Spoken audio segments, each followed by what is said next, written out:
Само 50 км од Скопје ќе го пранете манастирот Свети Прохор Пчински, каде може го поминете вашиот слободен ден со фамилијата. А еве ви неколку причини зашто го посетите. Манастирот е еден од најзначајните православни центри во овој дел од Балканот. Основан во 11 век и поврзан со животот на Свети Прохор Пчински. Исто така представува уникатен спој на средновековна архитектура со понова надоградба што дава посебна атмосфера и чувство на старина и светост.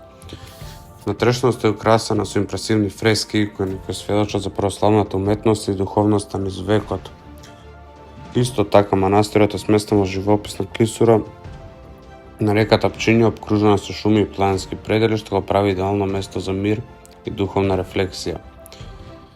Освен духовниот аспект, манастирот е важен и за поновата историја, бидејќи таму е одржано првото заседање на Аснон во 1944 година, што представува значајна точка